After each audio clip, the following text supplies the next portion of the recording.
Bonjour, dans cette capsule vidéo, nous verrons ce que sont les perspectives cavalières et axonométriques. Tout d'abord, ce sont deux perspectives qui vont nous permettre de représenter, donc faire de la représentation pour révéler la troisième dimension d'un objet sur une surface plane, c'est-à-dire sur un objet en 2D. Dans notre cas ici, c'est une feuille. Donc, dans le fond, ça pourrait se résumer à on va tenter de représenter de la troisième dimension sur une feuille, c'est-à-dire sur une deux dimensions. La perspective cavalière va toujours se faire sur du papier quadrillé. En fait, c'est quoi? Une perspective cavalière, c'est que dans le fond, la première chose que la personne qui est devant notre objet à représenter voit, c'est des façades. Donc, dans ce cas-ci, si on prend un cube de 2 par 2 par 2, c'est-à-dire si on a des petits cubes qui nous forment un plus gros cube, ce qu'on va faire, on va d'abord dessiner la façade de ce qu'on voit. Et pour bien représenter ça, chaque carré qu'on va voir, on va le représenter par un 2 par 2. Donc, on se retrouve avec nos 4 façades, qui sont toutes des 2 par 2. Dès qu'on va faire une façade, on va avoir à colorer pour indiquer que c'est une façade. Puis aussi, c'est pour s'aider, pour se retrouver. Parce que quand il va y avoir beaucoup de lignes, il va y avoir de la profondeur, il va y avoir de la droite, de la gauche, du dessus, ce ne sera pas facile de se retrouver. Donc, ce qu'on fait à ce moment-là, en colorant les façades, ça nous aide beaucoup. Donc, j'ai coloré mes 4 façades. Maintenant, ce que je veux faire, c'est donner un effet de profondeur. Mais moi, je veux représenter la droite et le dessus. Donc, pour pouvoir représenter la droite, ce qu'on va faire, on va tracer ce qu'on appelle des fuyantes. Les fuyantes, en fait, c'est des lignes qu'on tire à 45 degrés. Et pour représenter un effet de profondeur, il faut tracer la moitié de l'effet qu'on veut donner. Comme nos carrés sont des carrés de 2 par 2, bien, pour donner l'effet de profondeur, moi, je fais des diagonales uniquement de 1.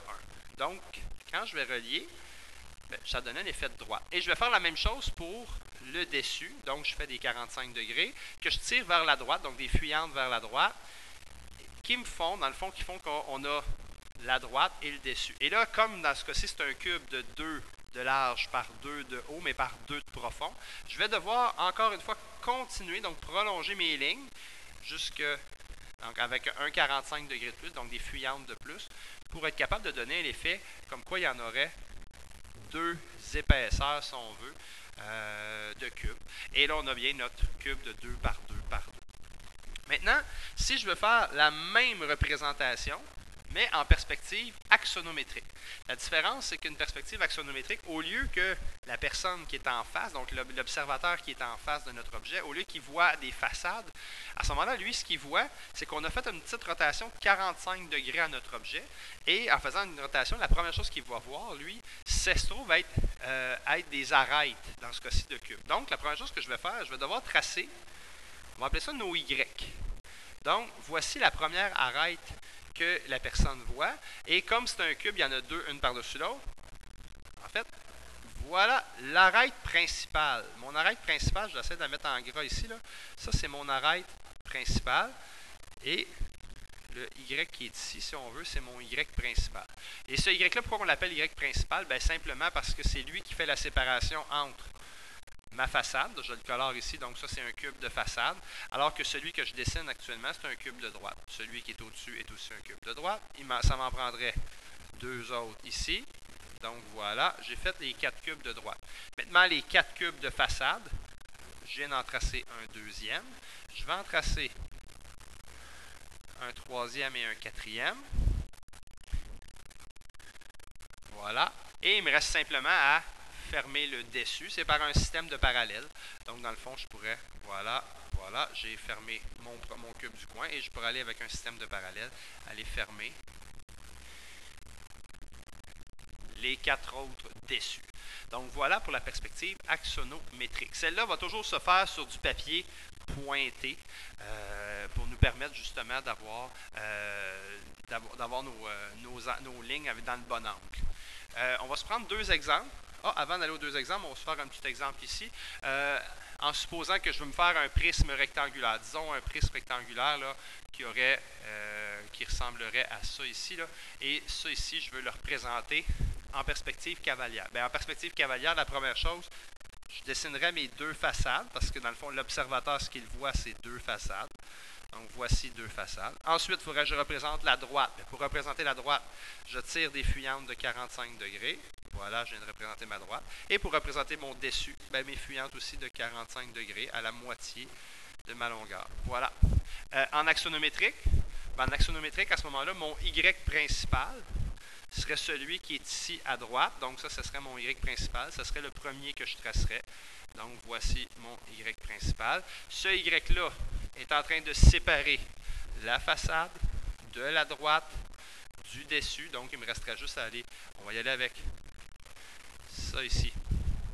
Ça se trouve être ma droite. Ça ici, ça se trouve être une façade. À côté de ma façade, j'en ai une autre. Et sur le dessus, j'ai mes deux dessus. Donc voilà, et voilà. Donc, j'ai ma façade qui est ici, ma face. J'ai ma droite qui est ici. Et évidemment, j'ai mon dessus qui est sur le dessus.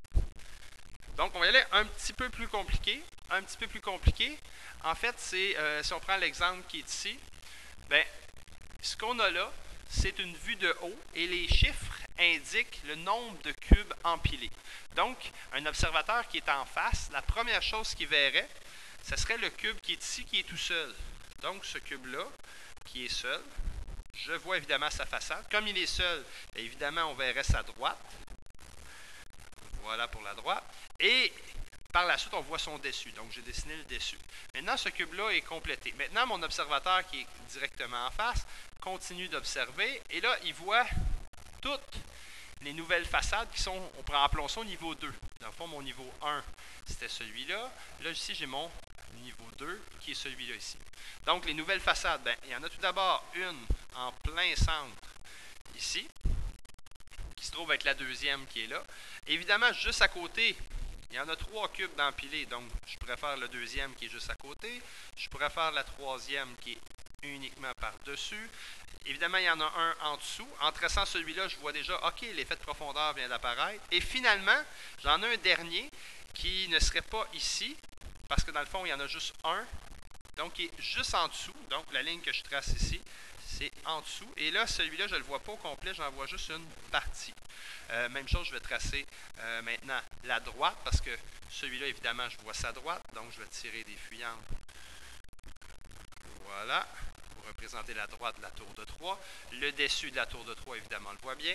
Le dessus de la tour de 2, on la voit en partie. Et finalement, le dessus de la tour de 1, on la voit aussi en partie. Ça, c'est pour la perspective cavalière.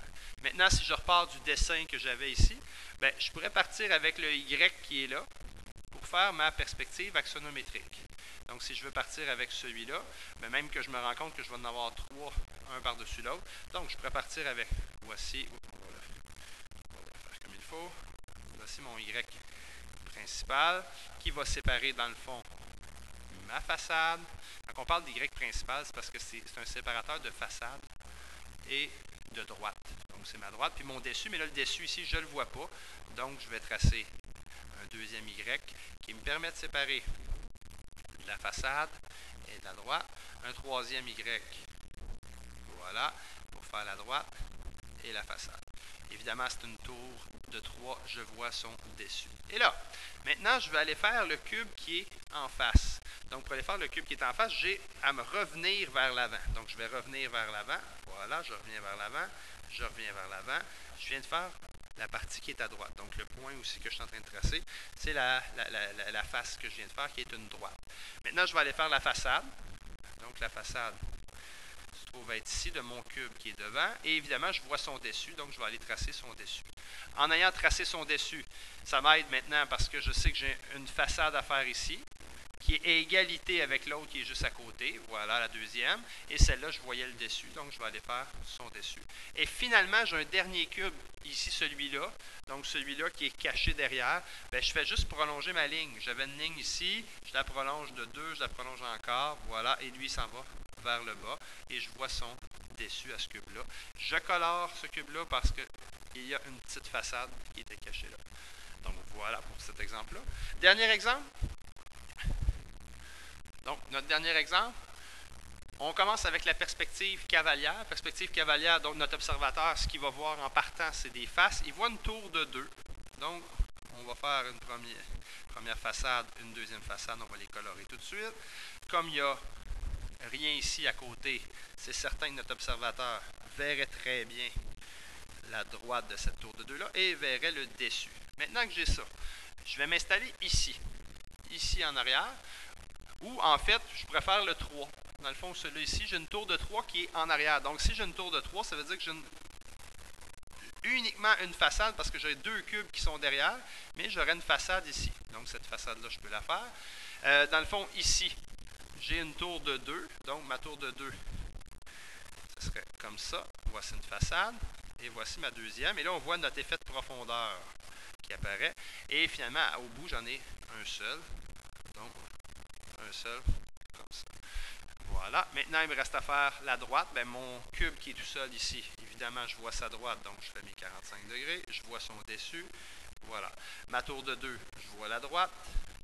Et je vois le dessus. Voilà. Et finalement, la tour de 3, bien, elle aussi, je vois sa droite. Et je vois son dessus. Donc, voilà pour la perspective cavalière. On va partir avec notre Y principal. Moi, je partirai avec celui-là, qui est le plus à droite. Donc, je partirai avec lui. On peut le partir ici.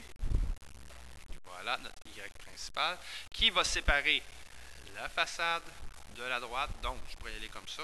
On va revenir en bleu. Voilà ma façade. Je vais mettre de la couleur pour dire que c'était une façade. De l'autre côté, c'était une droite. On voyait son dessus. J'y vais avec le dessus. Ensuite, collé sur cette façade-là, j'en ai un autre qui est collé dessus. Donc, puisqu'elle est collée, je vais déjà la colorer. Je vais en faire une qui est au-dessus, elle aussi. Ça, je suis certain de ça. En fait, je suis en train de m'accrocher après ce que j'ai dessiné. Ici, j'ai une droite. Je vais aller faire ma droite. Et le dessus, on le voit bien. Parfait. Je continue. Oups, là, il faut que je fasse attention. Dans le fond, la seule chose que je peux faire, je pourrais aller vers... Ben, la seule chose, je pourrais aller vers l'avant. Donc, ici, je vais aller vers l'avant. Voilà. Je vais vers l'avant. Je vais vers l'avant. Je ferme. Maintenant que je suis allé vers l'avant, j'ai fait celui-là. Celui-là, je vais aller faire mes 2 façades. Donc, les 2 façades qui sont la 1 et la 2. Donc, je pourrais aller comme ça ici. En voilà une. Ça, c'est la 1. Et voici la 2. Je vais les colorer étant donné que c'est des façades. Cette tour de 2-là, on voit très bien son dessus. Je vais lui faire son dessus. Et finalement, ici, mon derrière, j'ai une façade qui va lever. Donc, mon derrière est là. J'aurai une façade va lever que je vais colorer. Je vais pouvoir faire la droite et le dessus pour terminer. Alors voilà, c'est de cette façon qu'on dessine la perspective cavalière et axonométrique à l'aide des petits cubes.